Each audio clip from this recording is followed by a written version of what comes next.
शङ्करवावहै अवधीतमस्तु मा विद्विषावहै। ॐ शान्ति शान्ति शान्तिः। सदाशिवसमारम्भाम् शङ्कराचार्यमध्यमाम् अस्मदाचार्यपर्यन्ताम् वन्दे गुरुपरम्पराम् वन्दे गुरुपरम्पराम्। શ્લોક નંબર 3 એના શબ્દનું પુનરુચ્ચારણ કરીને આપણે એની વિચારણા જે ગઈકાલથી અધૂરી મૂકી હતી એને આગળ વધારીશું. નિમિત્તં મનશ્ચક્ષુરાદિ પ્રવૃત્તૌ નિમિત્તં મનશ્ચક્ષુરાદિ પ્રવૃત્તૌ નિરસ્તાખિલોપાધિરાકાશકલ્પઃ નિરસ્તાખિલોપાધિરાકાશકલ્પઃ રવિર્લોકચેષ્ટા નિમિત્તં યથા યઃ રવિર્લોકચેષ્ટા નિમિત્તં યથા યઃ સ નિત્યોપલબ્ધિ સ્વરૂપોહમાત્મા સ નિત્યોપલબ્ધિ સ્વરૂપોહમાત્મા સ નિત્યોપલબ્ધિ સ્વરૂપોહમાત્મા સ નિત્યોપલબ્ધિ સ્વરૂપોહમાત્મા.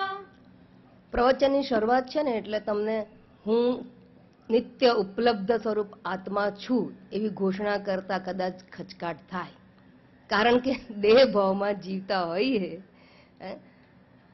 પણ મને લાગે જેમ સમય જશે ને એમ આ ગર્જના કરવાનું તમને પણ મન થશે.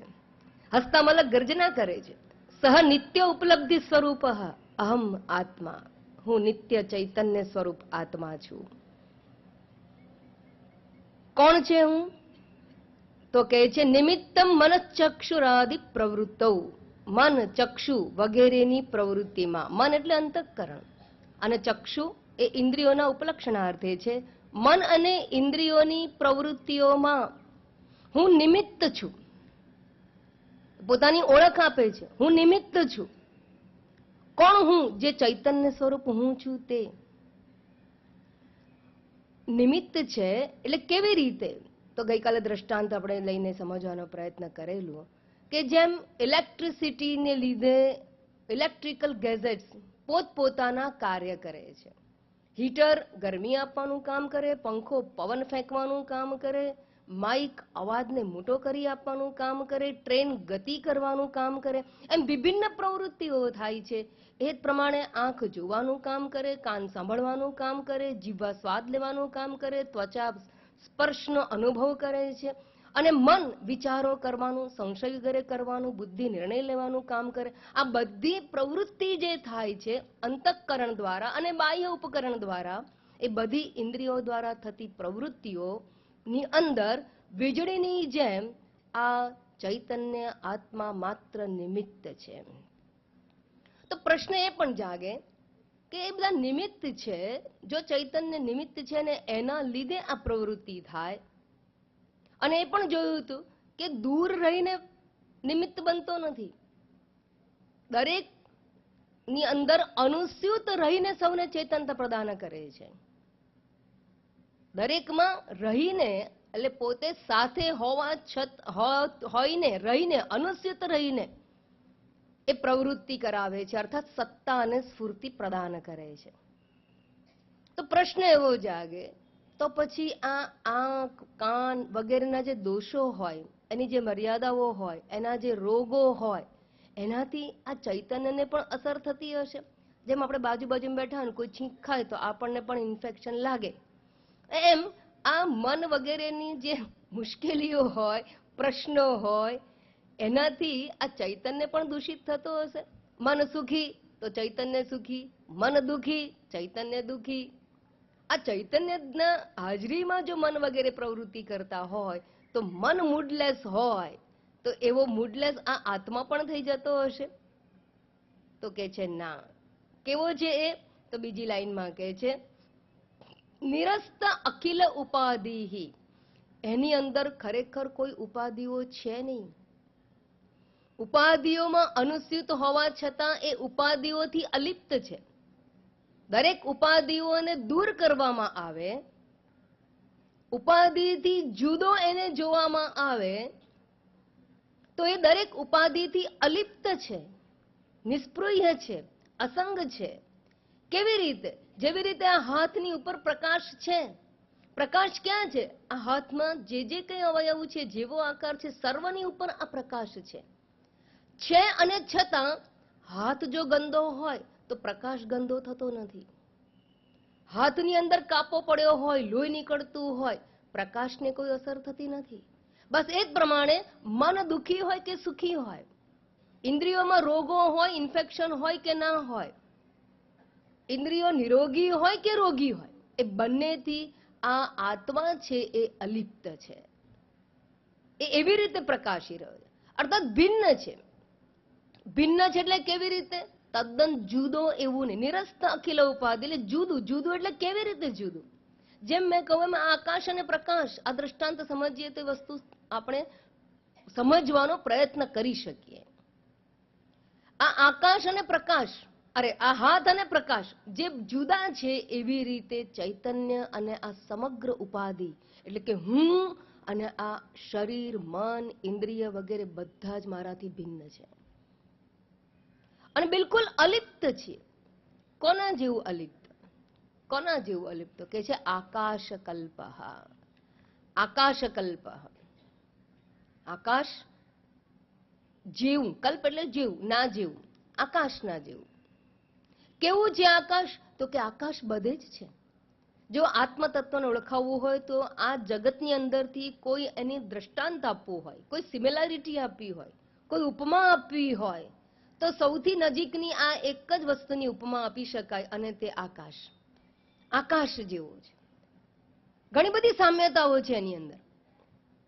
કેવું છે? તો કે આકાશ કેવું છે? તો આકાશ કેટલા છે? તો કે આકાશ એક જ છે. આત્મા કેટલા? આત્મા પણ એક જ છે. આકાશ ક્યાં છે? વ્યાપીને રહેલું છે. આત્મા ક્યાં છે?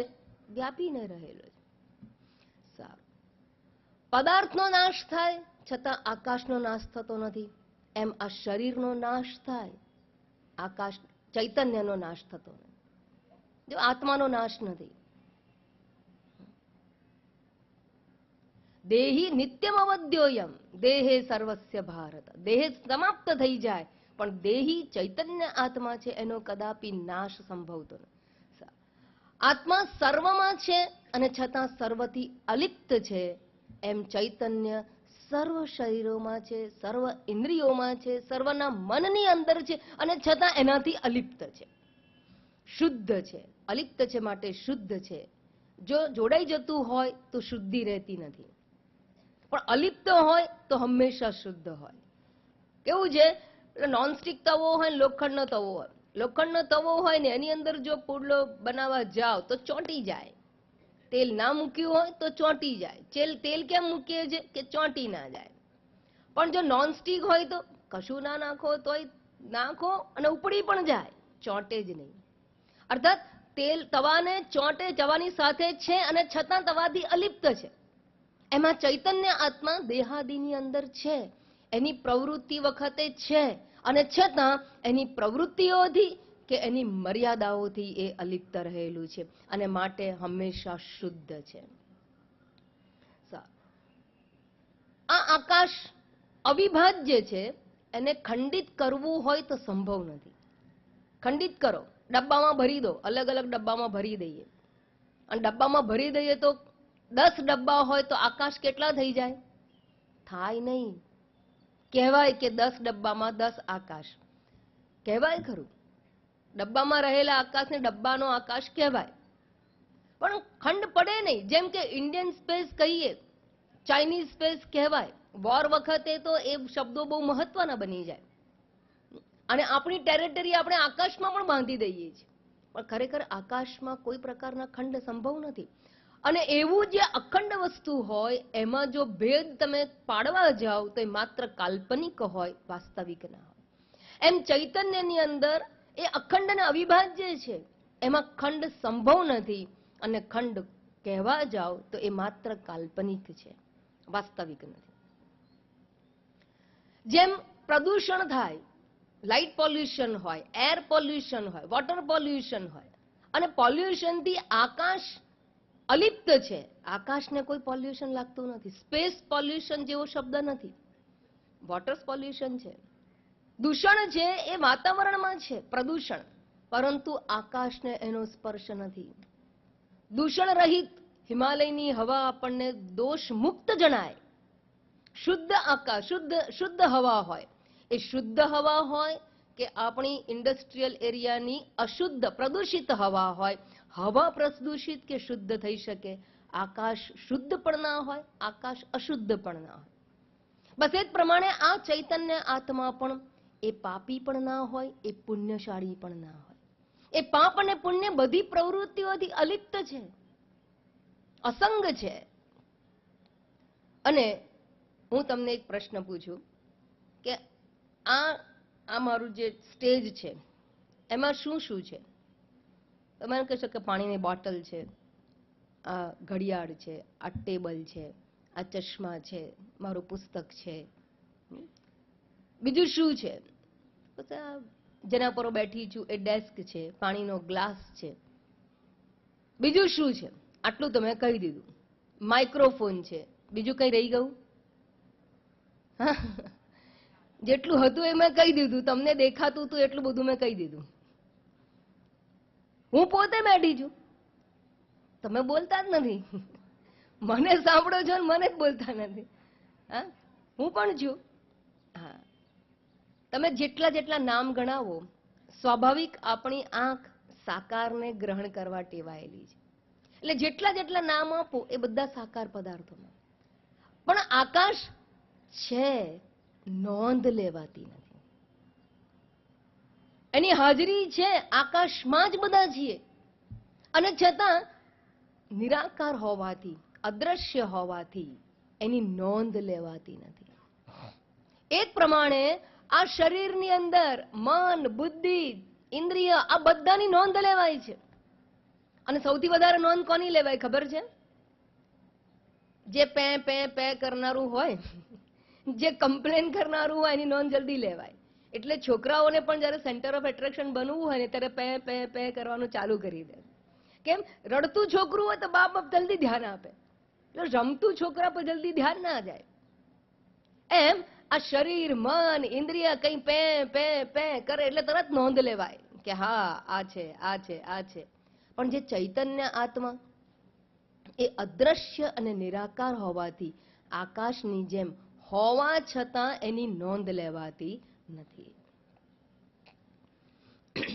હવે જો પ્રશ્ન એ થાય કે આ જે આકાશ છે, એક બીજું પણ કહી દઉં કે આકાશ જેવું આ આત્મા હોવાને કારણે ઉપનિષદોની અંદર પણ ઉપાસનાઓની વાત જ્યારે કરવામાં આવી ત્યારે આપણા અંતઃકરણને તૈયાર કરવા માટે આકાશનું ધ્યાન કરવાનું કહેવામાં આવ્યું છે.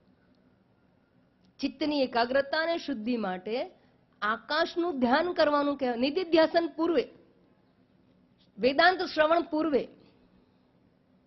ઉપનિષદોના અભ્યાસ પૂર્વે ઉપાસનાઓ દ્વારા જ્યારે ચિત્તને તૈયાર કરવાનું કહેવામાં આવ્યું, અધિકારી બનાવવાની વાત કરવામાં આવી, ત્યાં આકાશનું ધ્યાન કરવાનું કેમ?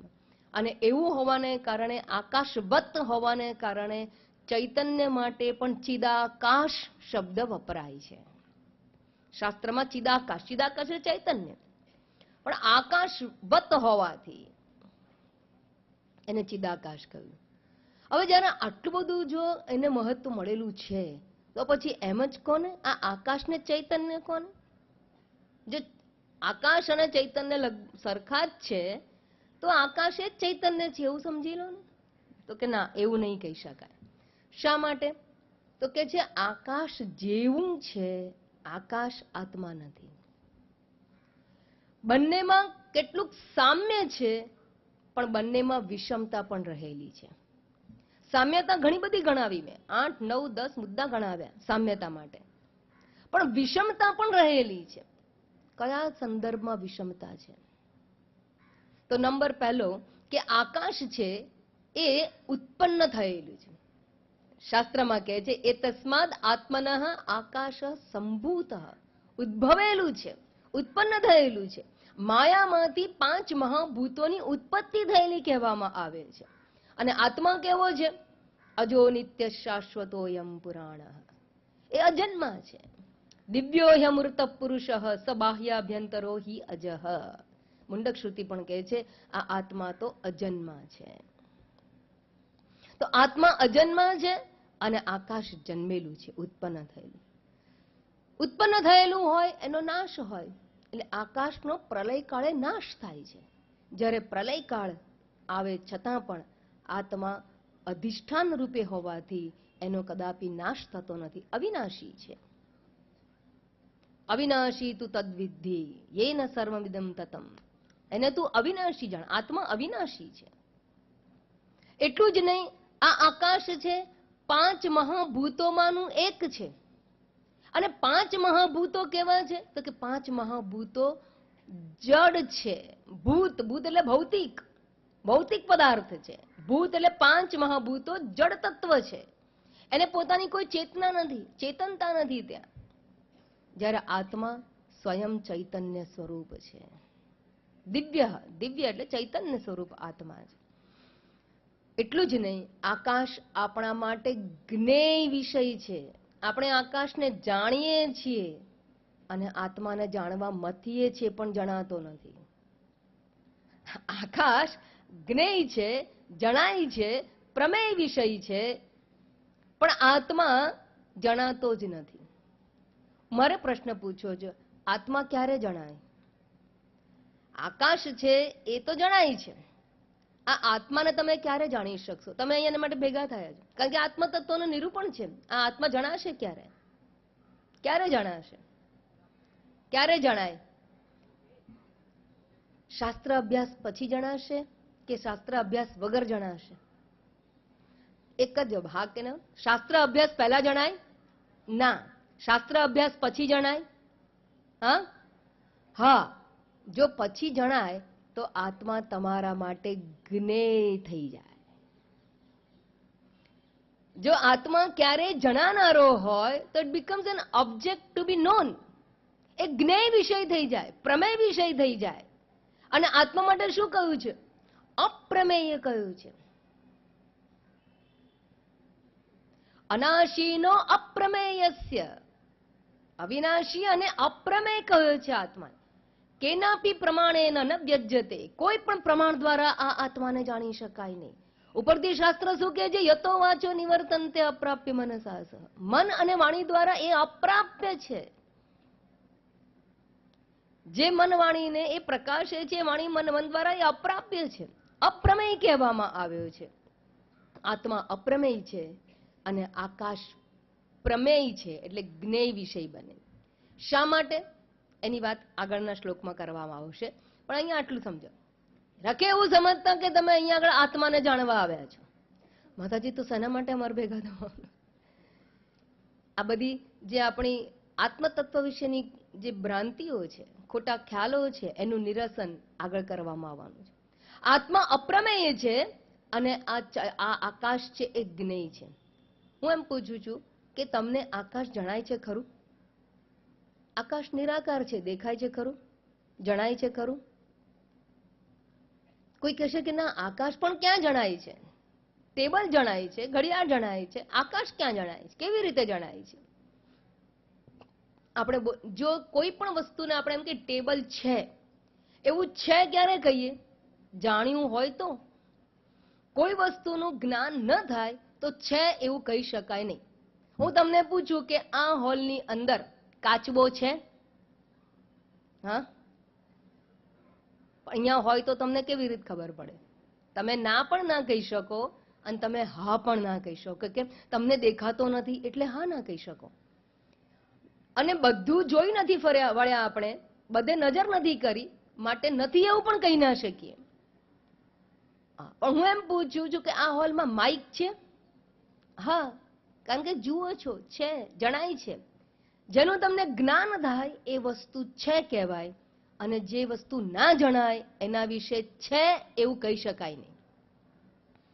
છે કહો ત્યારે એનું જ્ઞાન હોવું જ જોઈએ, તો જ કહી શકાય છે. ફોટો છે, હા, કારણ કે દેખાય છે, જણાય છે, એનું જ્ઞાન થાય છે. તો આકાશને આપણે છે કહીએ છીએ. આકાશ છે, આકાશમાં પ્લેન ઉડે છે, આકાશ ધૂંધળું છે, આકાશમાં વાદળા છે. આવી રીતે જ્યારે પ્રયોગ કરીએ છીએ એનો અર્થ કે આકાશ જ્ઞેય છે.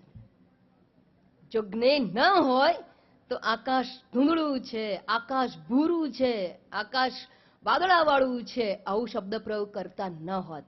પણ આ શબ્દ પ્રયોગ બતાવે છે કે આકાશને આપણે જાણીએ છીએ. હા, દ્રશ્ય રૂપે નથી, અર્થાત સાકાર રૂપે નથી. આકાશ નિરાકાર છે એવું જાણીએ છીએ. આંખનો વિષય નથી, પણ આકાશ શબ્દનું માધ્યમ છે. આકાશ છે માટે શબ્દ સંભળાય છે. Words R travelling. અવાજ ટ્રાવેલ કરે છે માટે આકાશનો ગુણ શબ્દ કહેવાય. આમ આકાશ આપણા માટે જ્ઞેય છે, પણ આત્મા અજ્ઞેય છે, અપ્રમેય છે, અને માટે આકાશ અને આત્મા બંને સરખા છે એવું કહી શકાય નહીં. એટલું જ નહીં, આકાશ વ્યવહાર્ય છે, અનુભાવ્ય છે, આત્મા અવ્યવહાર્ય છે, અને એ અનુભવનો વિષય બની શકે તેમ નથી. સારું માતાજી, આ તો મેં સમજી ગયા. શું આકાશવત અસંગ ચૈતન્ય આત્મા છે, એક છે, વ્યાપક છે.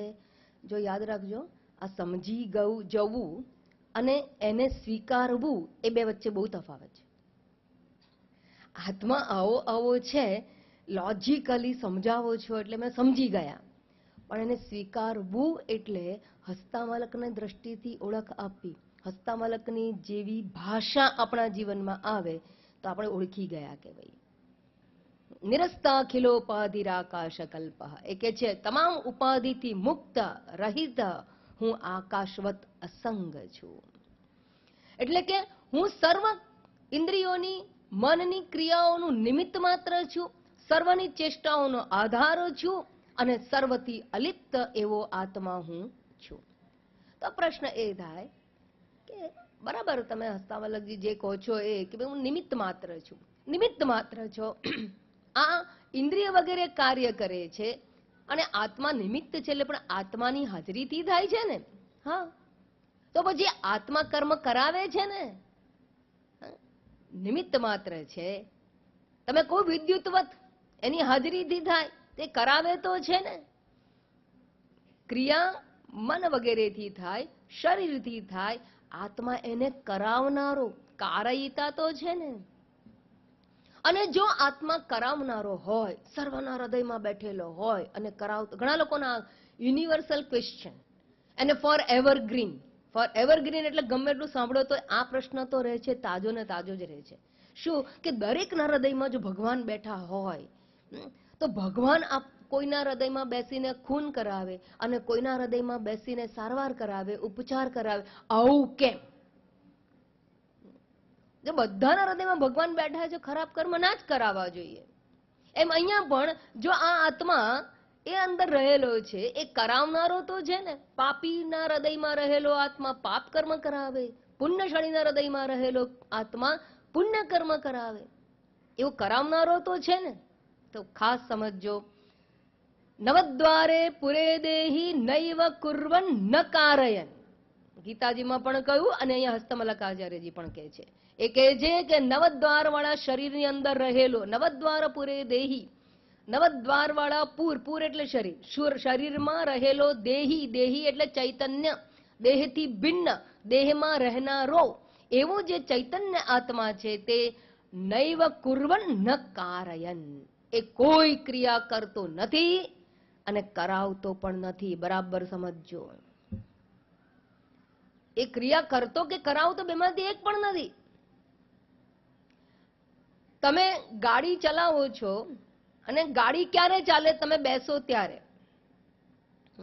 હવે તમે જે ગાડીમાં જઈને બેસો એટલે શું ગાડી ચાલવા મળે? ના, તમારી હાજરી માત્રથી ગાડી નથી ચાલતી. તો ક્યારે ગાડી ચાલે?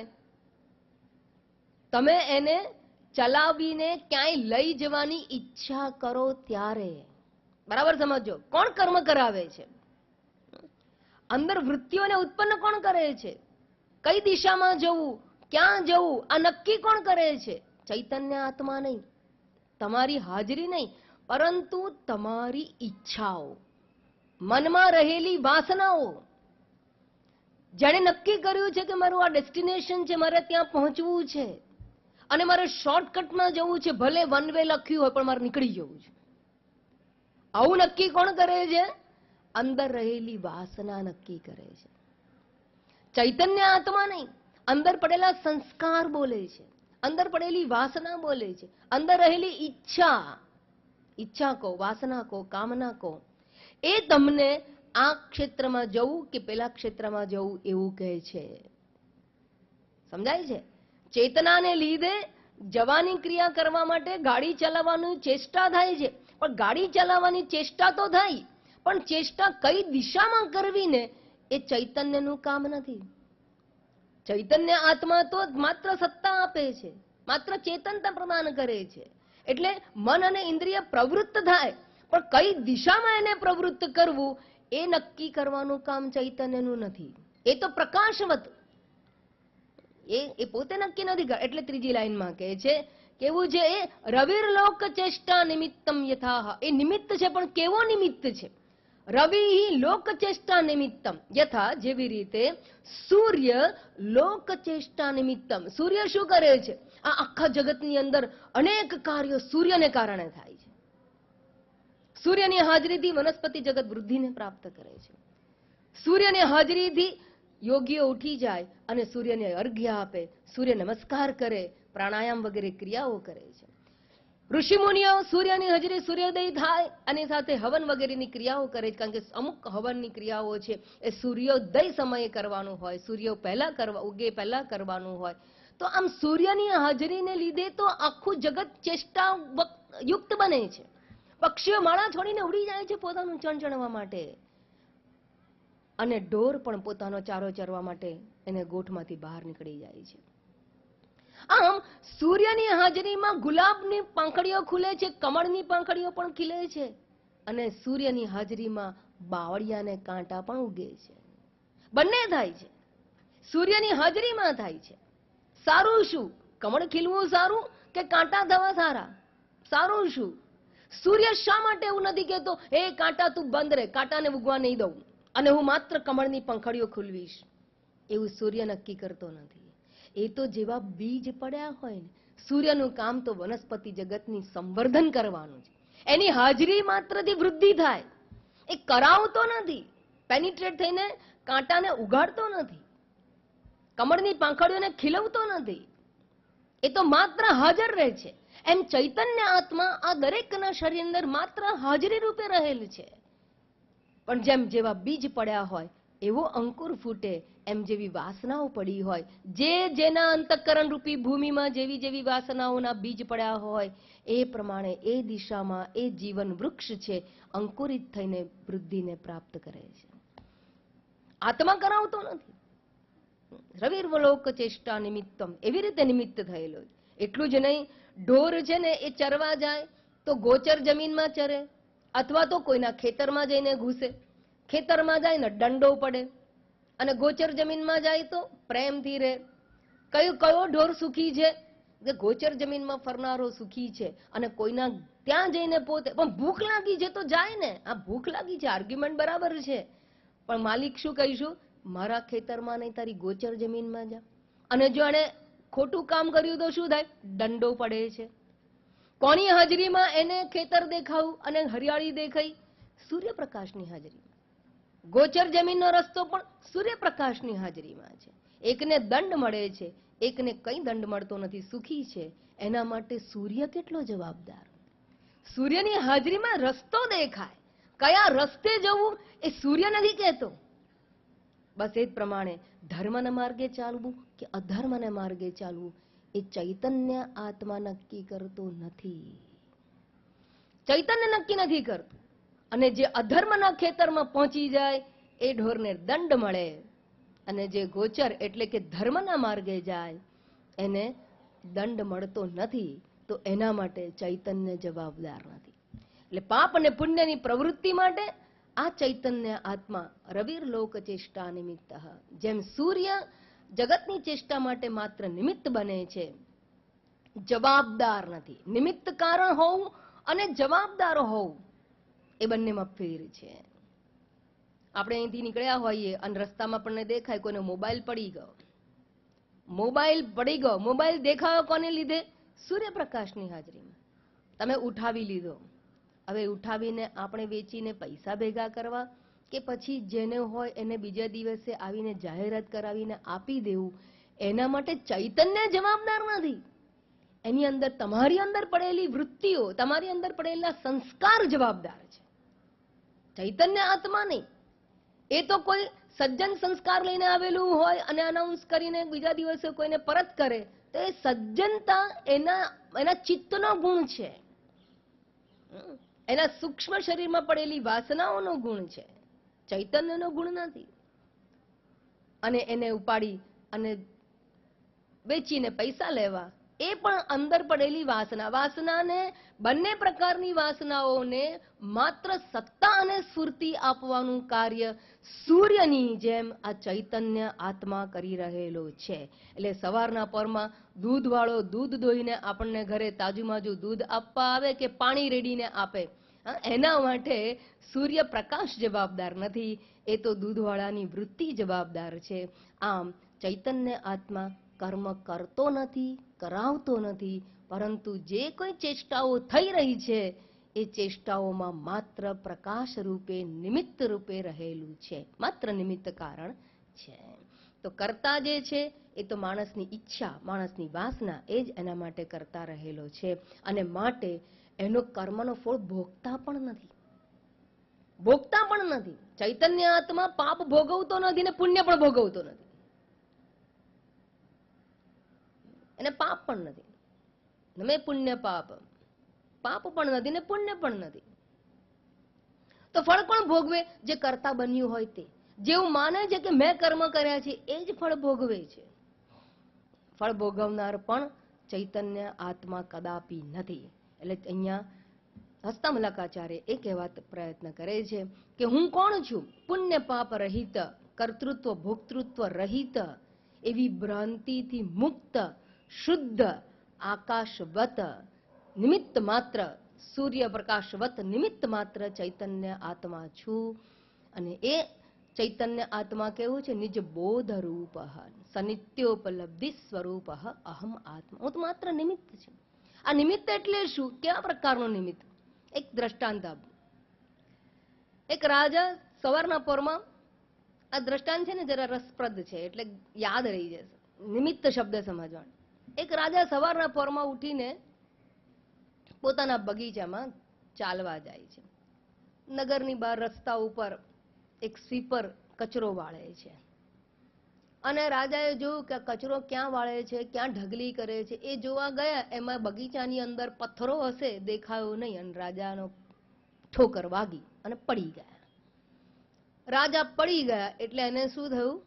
મોચ આવી ગઈ, ઉઠી જ ના શકાવું, એટલો દુખાવો થયો, બૂમાબૂમ કરી નાખી. બધાને બોલાવ્યા, બધા ભેગા થયા, રાજાને હાર્ડવૈદ પાસે લઈ ગયા. હાર્ડવૈદે કહ્યું કે લિગામેન્ટ ટેર છે, માટે પગને હલાવવાનો નથી, એને પાટાપિંડી કરીને મૂકી રાખો. દુઃખ બહુ થતું હતું. એટલે પછી રાજાનો દુઃખ જોઈને પ્રધાન બધા મસ્કા મારવા આવ્યા. આ કેમ થયું દાદા? રાજા કહે છે કે પેલા એને મેં જોયો, કામ કરતા જોતો હતો ને હું એટલામાં ખબર ના રહી, આ પથ્થર આવી ગયો ને પડી ગયો. ઓ પેલો સ્વીપર ત્યાં હતો, ઝાડુ વાળો હતો, એને જોયો ને એટલે જ તમારા પગને આ તકલીફ થઈ. તો દુઃખનું કારણ કોણ છે? ઝાડુ વાળો દેખાયો. એટલે ઝાડુ વાળાને પકડો, એને બોલાવો, એને દંડ આપો. રાજાજી, આ તમારા દુઃખનું કારણ તો આ જ છે, એને દંડ કરો. કઈ દંડ આપો? રાજા વાજાને વાંદરા. એક વખતે મગજમાં ચડ્યું એટલે દંડ આપી દીધો. શું દંડ આપ્યો? ફાંસીની સજા. રાજાને આવું દર્દ થયું એના માટે તું જવાબદાર, તને ફાંસીની સજા. હવે ફાંસીની સજા આપે ત્યારે કોઈ પણ વખત તમને છેલ્લી ઈચ્છા પૂછવામાં આવે. એટલે જ પેલા ઝાડુવાળાને બોલાવીને એને પૂછ્યું, બોલ તારી છેલ્લી ઈચ્છા શું છે, તને ફાંસીની સજા મળવાની. તો કે રાજાજી માફ કરજો, મારી ખરેખર છેલ્લી ઈચ્છા આ સભાસદોને એક વાત કહેવાની છે. શું વાત કહેવી છે? તારું મોડું જોઈ અને તમારી આ દશા થઈ, અને હું તો સભાસદોને કહું છું કોઈ દિવસ ઝાડુવાળાનું મોડું જોતા નહીં, નહીં તો આ પગ મારો ભાંગે એવું ભાંગશે તમારું અંગ. કે જે મારે આ લોકોને એક વાત કરવી છે. શું? કે સભાસદો કોઈ દિવસ રાજાનું મોઢું જોતા નહીં. મારું મોઢું જોવાથી તો ખાલી પગ ભાંગ્યો, રાજાનું મોઢું જોવાથી તો ફાંસી મળે. હવે રાજાનું મોઢું જે ઝાડુવાળાએ જોયું, કયા પ્રકાશની હાજરીમાં જોયું? સૂર્યપ્રકાશમાં. અને ઝાડુવાળાનું મોઢું રાજાએ જોયું, કયા પ્રકાશમાં જોયું? સૂર્યપ્રકાશમાં. આ દંડ કોને મળવો જોઈએ? સૂર્યોદય થયો તો રાજા બહાર નીકળ્યા, સૂર્યોદય થયો તો રાજા ઝાડુવાળાનું મોઢું જોયું, તો દંડ કોને મળવો જોઈએ? અને સૂર્યોદય થયો, સૂર્યપ્રકાશ થયો માટે ઝાડુવાળો પોતાનું કામ કરવા નીકળ્યો અને એને રાજાનું મોઢું જોયું, દંડ કોને મળવો જોઈએ? બધી પ્રવૃત્તિ માટે જવાબદાર કોણ છે? સૂર્યોદય. પણ સૂર્યને દંડ મળતો નથી. કેમ? નૈવ કુર્વન ન કારયન. નથી એ કરતો કે નથી કરાવતો. હેપી એન્ડ લાવી દો ને પછી જેવું રાજાએ આવું સાંભળ્યું ને એટલે રાજાએ માફી કરી નાખી અને એને સજામાંથી મુક્તિ મળી ગઈ. કારણ કે આપણે શું ધી એન્ડ સુધી ના પહોંચીએ ને તો મનમાં એમ થાય કે સાલું બિચારાને ખોટો દંડ અપાઈ ગયો, હવે એને ફાંસી મળશે. આ કલ્પના છે, માત્ર વાર્તા, પણ વાર્તામાં પણ આપણે અંદર ઘૂસી જતા હોય. ઘણી વખત ઘણાના ઘરે જઈએ ને ત્યારે એમ જ કહેતા હોય કે ટાઈમ થઈ ગયો ને સર, ટાઈમ તો 9 વાગ્યા એટલે પેલી સિરિયલનો ટાઈમ થયો. શું ને પછી પેલી બહેનનું શું થયું, પેલા છોકરાનું શું થયું, પેલી છોકરીનું મગજમાં ચાલતું હોય. અને દે આર એક્સપર્ટ કાલ્પનિક વાર્તામાં, અને તમને ખેંચી જાય. એનીવે, સૂર્ય છે એ માત્ર નિમિત્ત છે, એ કારણ નથી, જવાબદાર નથી. એમ ચૈતન્ય આત્મા, આપણા શરીરની અંદર રહેલું જે ચેતન તત્વ છે, એ આ કોઈ પણ ક્રિયાઓ માટે માત્ર નિમિત્ત છે, એ કદાપી કારણ કે જવાબદાર નથી. નિત્ય શુદ્ધ બુદ્ધ મુક્ત સ્વભાવ આત્મા. આત્મા કદાપી પાપી ના હોય, આત્મા કદાપી પુણ્યશાળી ના હોય. કોઈ ક્રિયાનો કરતા આત્મા નથી. કોઈ જ્ઞાનીને કહો કે તમે બહુ સરસ કાર્ય કરો છો, તો તમે કોને કહો છો? આત્મા અકર્તા છે. અકર્તા આત્મા કદાપી કોઈ ક્રિયા કરતો નથી અને કરાવતો પણ નથી. બંનેથી એ મુક્ત અને અલિપ્ત છે. રવિર્લોક ચેષ્ટા નિમિત્તમ યથાયહ સનિત્યોપલબ્ધિ સ્વરૂપ હમાત્મા. એવો નિત્ય ઉપલબ્ધિ સ્વરૂપ ચૈતન્ય સ્વરૂપ આત્મા હું છું. આટલી વાત કર્યા બાદ આ તો એને જવાબ આપવાની શરૂઆત કરી. નિજ બોધ રૂપ જે કહ્યું હતું પહેલું, એનું આ એક જવાબ આપ્યો. એવા બીજા 12 શ્લોકો છે. આપણે એના બીજા ઉત્તરમાં આગળ વધીએ.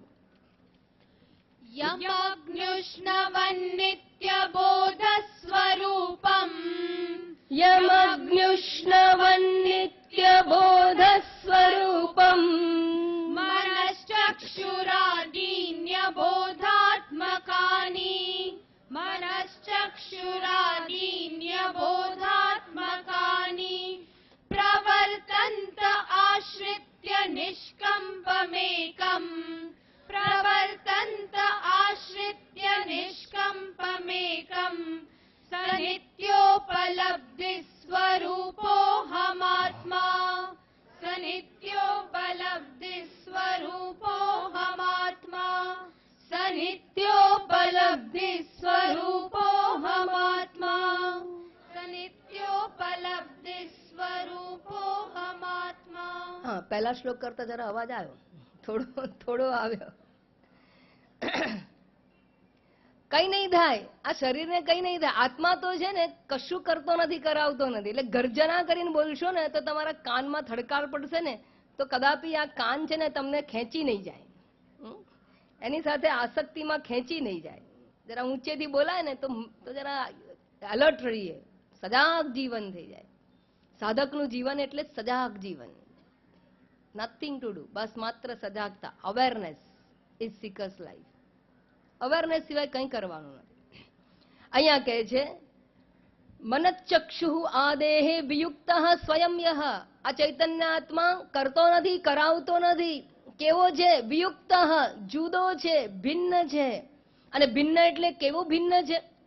ભિન્ન છે અર્થાત આ શરીર વગેરે એક જગ્યાએ અને પેલો આત્મા જુદી જગ્યાએ છે એવું નહીં. ભિન્ન એટલે અહીંયા દેશથી અંતર સમજવાનું નથી. આ વારંવાર મારે કેવું પડે, જુદું જુદું જુદું એટલે કેવું? જેમ કે ગરમ લોખંડનો ગોળો હોય તો લોખંડનો ગોળો અને ગરમી એકબીજાથી જુદા છે કે અભિન્ન છે? ગરમ લોખંડનો ગોળો હોય તો ગરમી અને ગોળો બંને જુદા કે બંને અભિન્ન? અભિન્ન હોય તો બંને કહેવાય જ નહીં. બંને કહીએ છીએ એનો અર્થ જ કે ભેદ છે. શું ભેદ છે? તો કે ગરમી એ ગરમી છે ને ગોળો એ ગોળો છે. એટલે શું? ગોળાને આકાર છે, ગોળો ઠોસ છે. અને અગ્નિ માત્ર ઉષ્ણતા રૂપે રહેલી છે. અગ્નિને કોઈ ચોક્કસ આકાર નથી. બંને એક સાથે હોવા છતાં અગ્નિ એનાથી જુદી છે. બસ એ જ પ્રમાણે આ શરીરાદિની અંદર ચૈતન્ય હોવા છતાં ચૈતન્ય આ દેહાદિથી જુદું છે. એ ખાસ સમજવાની જરૂર છે. કેટલાક લોકો એવું માને છે કે આ ચેતનતા છે ને એ દેહનો ગુણ છે. દેહાદિથી જુદો આત્મા છે એવું તો લગભગ બધા જ ફિલોસોફર્સ માને છે. પણ નૈયાયિકો પણ એવું માને છે કે આ ચૈતન્ય એ દેહનો ગુણ છે. વૈજ્ઞાનિકો પણ આજકાલ એવું માને છે કે ચૈતન્ય છે એ આ દેહની એક પ્રોપર્ટી છે, ગુણ છે. પણ વાસ્તવમાં શાસ્ત્ર આપણને એવું કહે છે કે ચૈતન્ય એ કોઈ ગુણ નથી, એ તો આત્માનું સ્વરૂપ છે. નહીં દ્રષ્ટુઃ દ્રષ્ટેઃ વિપરિલોપઃ વિદ્યતે અવિનાશિત્વાત. અર્થાત ચૈતનતા એ કદાપી ચૈતનતાનો લોપ થતો નથી. આત્મ ચૈતન્ય સ્વરૂપ છે અને એની ચેતનતાનો કદાપી લોપ થતો નથી, કારણ કે એ આત્માનું સ્વરૂપ છે. જે સ્વરૂપ ન હોય એ જતું રહે. દાખલા તરીકે તપેલીમાં પાણી મૂક્યું અને પાણી ઉકળતું હોય અને હાથ નાખીએ તો ગરમી દજાય છે. અને એ પાણીનું તપેલું નીચે ઉતારીને મૂક્યું હોય આપણે, અને કોઈ આવે રસોડામાં, વહુએ તપેલું મૂક્યું નીચે અને સાસુમાં આવ્યા, શું થયું? લાવો તપેલી છે એને ગરમ પાણી મૂકી દઉં. એ મૂકવા ગયા, એને ખબર નથી કે વહુએ ગરમ કરે. શું થાય? પકડવા ગયા અને દાજી ગયા. કેમ દાજ્યા? તપેલી દજાડે છે? ના, દાજ્યા શેનાથી? તપેલીથી. એવું કહેવાય, પણ તપેલી કદાપી દજાડે નહીં. કોણ દજાડે છે? અગ્નિ. અગ્નિ દજાડે છે ને કહીએ છે તપેલાથી દાજી ગયા. બરાબર? સારું. હવે એ અગ્નિ છે આ તપેલીમાં કાયમ રહેનારો છે? ના. દાજો છો અગ્નિથી, અગ્નિ ક્યાં છે? તપેલીમાં. શું તો તપેલી હંમેશા ગરમ હોય? એટલે ઘણા લોકો બહુ ગરમ હોય ને એને તપેલી જ કહેવાતું હોય. ના, 2 કલાક પછી જાઓ તો એ એટલે અમારે તો એક હતા એક ભાઈ, એને બધા તપેલી કહેતા હતા. તો એ તમે 2 કલાક પછી જાઓ તપેલીને અડો તો ગરમી નહીં લાગે, દાજી નહીં જાઓ. કેમ? કારણ કે એ તપેલીનો સ્વાભાવિક ગુણ નથી, એનો સ્વભાવ નથી, એ આગંતુક છે. અને આ શરીરમાંથી જ્યારે ચેતન ચાલ્યું જાય, ક્યારે ચાલ્યું જાય છે? આ શરીરમાંથી ચેતન ક્યારે ચાલ્યું જાય? હા, રામ બોલો ભાઈ. જાય ને એ વખતે? હા કે બધા. એક આ શરીરમાંથી જ્યારે ચેતન ચાલ્યું જાય એટલે કે જ્યારે મનુષ્ય મૃત્યુ પામે ત્યારે લોકો એવું માને છે કે આત્મા ગયો.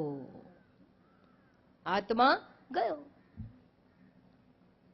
જો આત્મા શરીરમાંથી જનારો હોય તો શરીરનો ચેતન એ સ્વભાવ નથી, એક સ્પષ્ટ છે.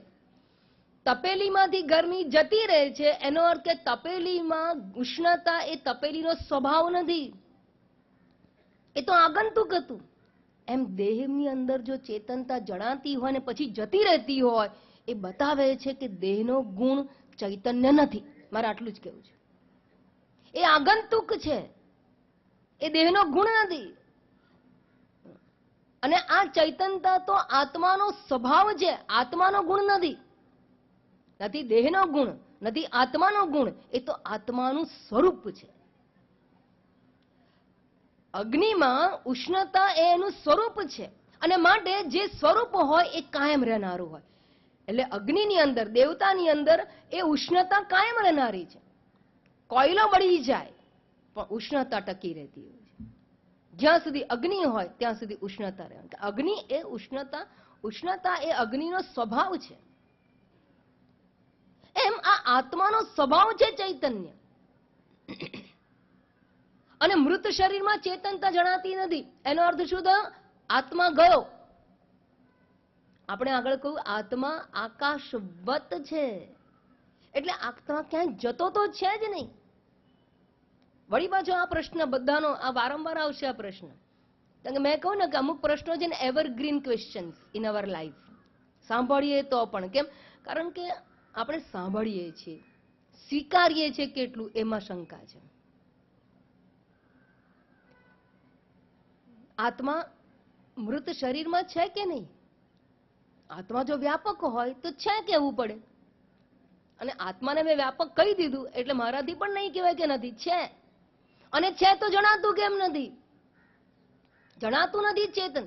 જો ચેતન જણાતું હોત તો આત્મા છે એવું કહીએ. નથી જણાતું એટલે આત્મા ગયો. અને એટલે જ આપણે શ્રદ્ધાંજલિ આપતી વખતે એ આત્માની સદગતિ થાય, એ આત્માને શાંતિ મળે, આત્માને શાંતિ મળે, આત્માની સદગતિ થાય, આવા શબ્દો વાપરતા હોઈએ છીએ. કેમ કે ગયો એવું માની લઈએ છીએ.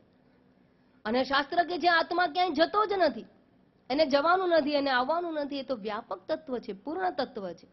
તો હવે પ્રશ્ન એ જાગે કે તો પછી આ ચેતન જણાતું કેમ નથી?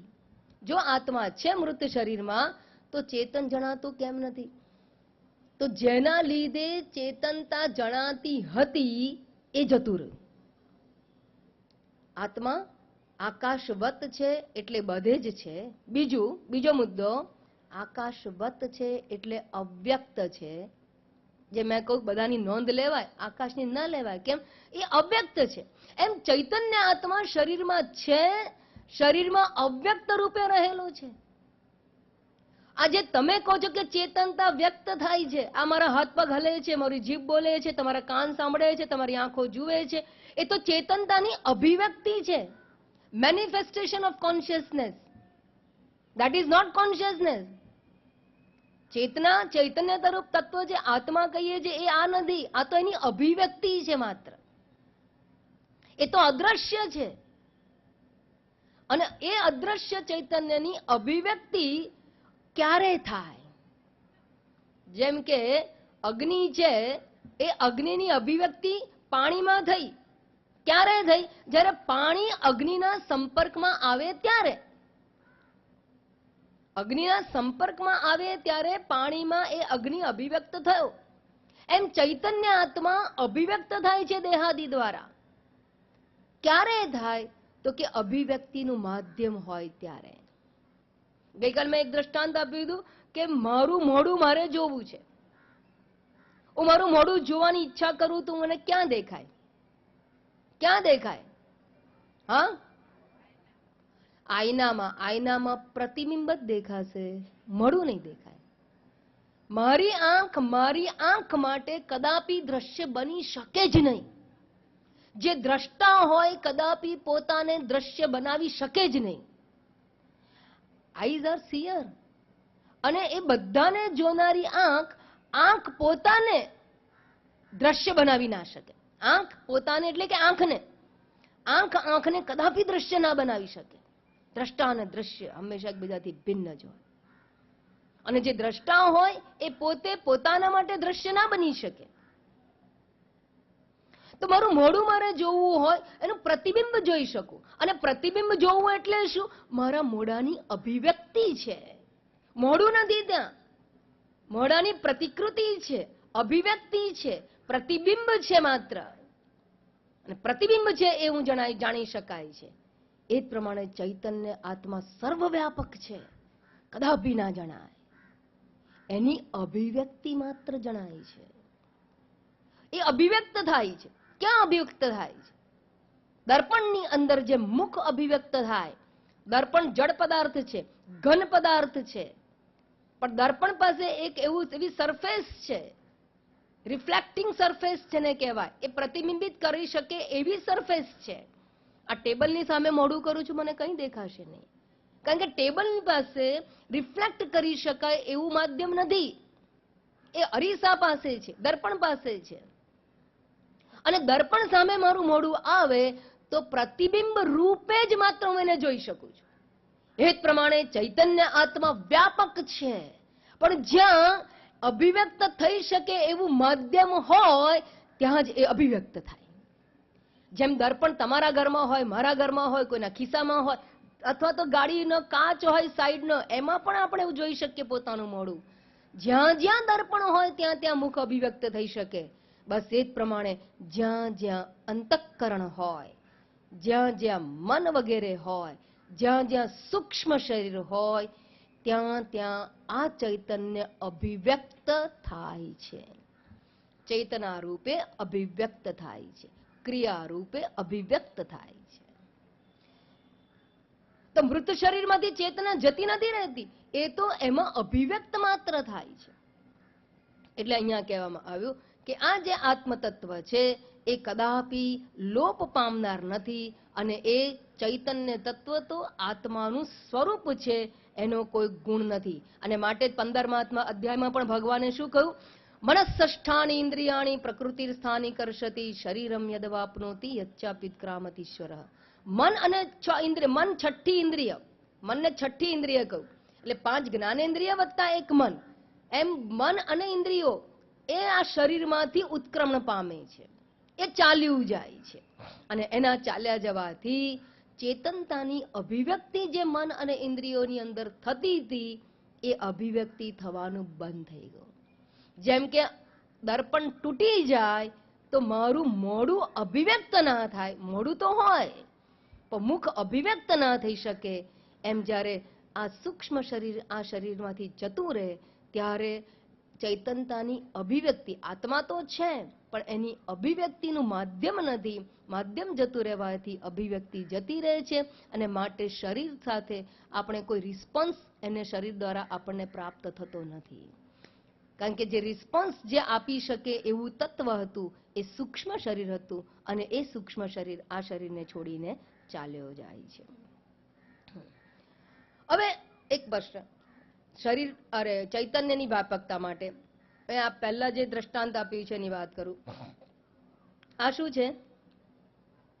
હાથ, કોંગ્રેસનો નહીં, મારો. આ પંજો મારો છે, બરાબર, મારો હાથ છે. અમારો હાથ છે કે બીજું કંઈ છે? હવે ટ્યુબલાઇટ થશે, હા, એટલે જ હું કહું છું કે જલ્દી એપ્રિશિએટ નહીં થાય, ટેવ નથી પડી. હાથ વત્તા પ્રકાશ, 2 વસ્તુ છે. અને અહીંયા આકાશ અને પ્રકાશ, પ્રકાશ પણ છે ખરો, પણ જણાતો નથી. અહીંયા પ્રકાશ છે અને હાથ છે. આ પ્રકાશ છે એ કેવો છે? અભિવ્યક્ત થાય છે. કેમ? કારણ કે હાથરૂપી ઉપાધિ, હાથરૂપી માધ્યમને લીધે પ્રકાશ અભિવ્યક્ત થાય. અને અહીંયા જે પ્રકાશ છે માધ્યમ નથી, માટે અભિવ્યક્ત થતો નથી. આ અભિવ્યક્ત થનારા પ્રકાશને શાસ્ત્રમાં વિશેષ પ્રકાશ કહી શકાય બીજી ભાષામાં. અને જ્યાં અભિવ્યક્તિનું માધ્યમ નથી એ પ્રકાશને સામાન્ય પ્રકાશ કહી શકાય. બસ એ જ પ્રમાણે દેહાદિ ઉપાધિ દ્વારા અભિવ્યક્ત ચેતના હોય એને વિશેષ ચૈતન્ય કહેવામાં આવે, અને દેહાદિ ઉપાધિ ના હોય છતાં ચૈતન્ય છે ઉપાધિ રહિતનું, એ નિર્વિશેષ ચૈતન્ય, એને સામાન્ય ચૈતન્ય કહેવામાં આવે છે. પરિભાષા છે, વિશેષ ચૈતન્ય અને સામાન્ય ચૈતન્ય કહેવાય. તો અહીંયા કહે છે કે આ મન વગેરે છે એની દ્વારા આ ચેતના અભિવ્યક્ત થાય છે. વાસ્તવમાં મન વગેરે કેવા છે? તો કહે છે મન વગેરે છે એ તો મનઃ ચક્ષુ આદેહ મનચક્ષુરાદિ મનચક્ષુર નહીં મનચક્ષુરાદિની અબોધાત્મકાની. મન વગેરે કેવા છે? અબોધાત્મકાની. યાદ રાખજો, ચેતના એક જ છે, એક જ ચેતના છે, ચૈતન્ય એક જ છે, બીજો છે જ નહીં. આત્મા કેટલા છે? આત્મા એક. માટે ચૈતન્ય એક જ છે. એટલે જ્યાં જ્યાં ચેતનાની અભિવ્યક્તિ જણાય, સમજજો ત્યાં આત્મ તત્વ હાજર છે. અભિવ્યક્તિથી આપણે એને એપ્રિશિએટ કરી શકીએ છીએ. અભિવ્યક્તિ નથી ત્યાં એપ્રિશિએટ કરી શકતા નથી. આ ટેબલમાં પણ છે, પણ અહીંયા આપણે એપ્રિશિએટ નહીં કરી શકીએ. વનસ્પતિમાં એપ્રિશિએટ કરી શકીએ છીએ. ત્યાં એ પ્રમાણમાં ચેતના અભિવ્યક્ત થઈ છે. જેવું જેવું જેવું પાત્ર એ પ્રમાણે પ્રતિબિંબ હોય. જેમ ચાંદીની થાળીમાં પણ મુખ દેખાય, પિત્તળની થાળીમાં પણ મુખ દેખાય, અરીસામાં પણ દેખાય, ડાઘાવાળા અરીસામાં પણ દેખાય, પાણીમાં પણ દેખાય, હલતા પાણીમાં પણ દેખાય. પણ દરેક જગ્યાએ જે સરફેસ રિફ્લેક્ટિંગ મીડિયા છે એ ડિફરન્ટ હોવાને કારણે મારું મોઢું ભિન્ન ભિન્ન રૂપે પ્રતીત થાય, અભિવ્યક્ત થાય છે. મુખ તો એનું એ જ છે, એમાં કોઈ ફેરફાર નથી, પણ માધ્યમ ઉપર એની અભિવ્યક્તિનો આધાર છે. એમ વનસ્પતિ હોય, પથ્થર જગત હોય, કે પછી પહાડ હોય, કે મચ્છર હોય, માખી હોય, વંદો હોય, કે માણસ હોય, કે ઢોર ઢાંખર હોય, આ બધાની અંદર ચૈતન્ય અભિવ્યક્ત થાય છે. કારણ કે દરેકની અંદર માધ્યમ ભિન્ન ભિન્ન હોવાથી ભિન્ન ભિન્ન રૂપે ચૈતન્ય અભિવ્યક્ત થાય છે. ચેતનવંતુ જણાય, હલનચલન દેખાય, સમજવાનું ચૈતન્ય અભિવ્યક્ત થયેલું છે. અને જેના દ્વારા અભિવ્યક્ત થાય છે એ વસ્તુ કેવી છે? તો કે તો જડ છે, અબોધાત્મકા. ચેતન તો એક જ છે, બોધ સ્વરૂપ આત્મા એક જ છે, બીજું કંઈ જ નથી. અને જે એના સિવાયનું છે તદ વ્યતિરિક્તમ સર્વમ અનિત્યમ. અનિત્યમ આત્મા, અનાત્મા. અનાત્મા એટલે મન વગેરે છે એ તો જડ છે. અબોધ રૂપ એટલે જડ છે, બોધ રૂપ એટલે ચેતન રૂપ છે. પછી કે જે પ્રવર્તન્તે આશ્રિત્ય નિષ્કંપમેકમ. અને આ બધા મન વગેરે કોના આશ્રય રહીને ચેતનવંતા થાય છે? તો કે છે એ આ ચૈતન્યને આધારે રહી અને ચેતનવંતા થાય છે. આ ચૈતન્ય મનને ચેતનવંતું કરે છે, મન ઇન્દ્રિયોને ચેતનવંતી કરે છે, મન ઇન્દ્રિય વગેરે દેહને ચેતનવંતું કરે છે, અને બધું ચેતનવંતું થાય છે. એટલે એના આશ્રય રહીને, આશ્રિત્ય, એના આશ્રય રહી અને પોતે પ્રવૃત્તિ કરે છે. અને એવો આત્મા કેવો છે? કેટલા છે? એટલે આત્મા કંઈ કરતો નથી, કંઈ કરાવતો નથી, અદ્રશ્ય છે, અવ્યક્ત તત્વ છે. મન વગેરેની ઉપાધિ દ્વારા એ અભિવ્યક્ત થાય છે. મન વગેરે ઉપાધિ જેવી હોય એ પ્રમાણે અભિવ્યક્ત થાય છે. ચૈતન્ય તો સર્વવ્યાપક જ છે, જડ અને ચેતન બધામાં રહેલું છે. માટે આપણા શાસ્ત્રમાં એક બીજો શબ્દ પ્રયોગ થાય છે, સ્થાવર જંગમ યોની. અહલ્યા બની ગઈ પથ્થર, તો પથ્થર થઈ ગયો એ તો, એ યોની છે. પહાડ પણ એક યોની કઈ છે. યોની એટલે શું? કારણ કે ચૈતન્ય આત્મા વ્યાપક છે. હા, એમાં અભિવ્યક્ત થતું નથી, કારણ કે સૂક્ષ્મ શરીર ત્યાં નથી, એવી ઉપાધિ કે માધ્યમ નથી કે જેના દ્વારા જે મનુષ્ય દેહમાં ચેતનતા અભિવ્યક્ત થાય એવી ચેતનતા ત્યાં અભિવ્યક્ત થતું નથી. આ જડ ટેબલમાં પણ આત્મા રહેલો છે, આમ સર્વત્ર આત્મા વ્યાપીને રહ્યો છે, પરંતુ અદ્રશ્ય અને અવ્યક્ત હોવાથી આપણે એને સમજી શકતા નથી. આવો આત્મા કોઈ પણ વસ્તુની મર્યાદાથી મર્યાદિત નથી, એ વ્યાપક તત્વ છે. અને એ વ્યાપક તત્વ હોય તો કેટલા આત્મા હોય? આત્મા એક જ હોય. આત્મા કદાપી અનેક હોઈ શકે નહીં. જેમ મારા ઘરમાં, તમારા ઘરમાં, આ મંડપમાં ક્યાંય પણ જો વીજળીનો પ્રકાશ હોય તો કેટલી વીજળી પ્રકાશિત કરે છે બધાને? એક જ વીજળી. પાવર હાઉસમાંથી આવનારી એક જ વીજળી બધાના ઘરોની અંદર પ્રકાશ આપે. યથા સૂર્ય લોક, આ એક સૂર્ય, યથા સૂર્ય સર્વલોકસ્ય ચક્ષુઃ. આ સૂર્ય છે એ એક જ સૂર્ય ચેન્નઈમાં પણ પ્રકાશ આપે છે, મુંબઈમાં પણ આપે છે, ગુજરાતમાં પણ આપે છે, અને દિલ્હીમાં પણ આપે છે. એમ દરેક જગ્યાએ એક જ સૂર્ય પ્રકાશિત થાય છે. એમ મારા મન વગેરેને પણ જે ચેતના ચેતનતા આપે છે એ તમારા મન વગેરેને પણ એ જ ચેતના ચેતનતા આપે છે.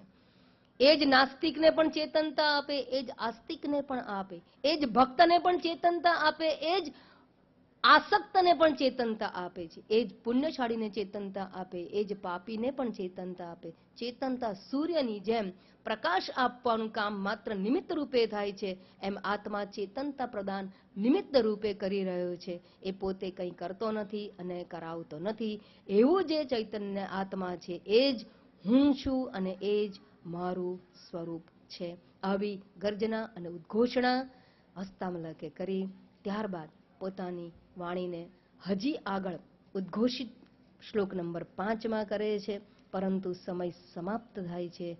બાકીની વાત આવતીકાલે. ઓમ પૂર્ણમદઃ પૂર્ણમિદં પૂર્ણાત પૂર્ણમુદચ્યતે પૂર્ણસ્ય પૂર્ણમાદાય પૂર્ણમેવાવશિષ્યતે. ઓમ શાંતિ શાંતિ શાંતિ.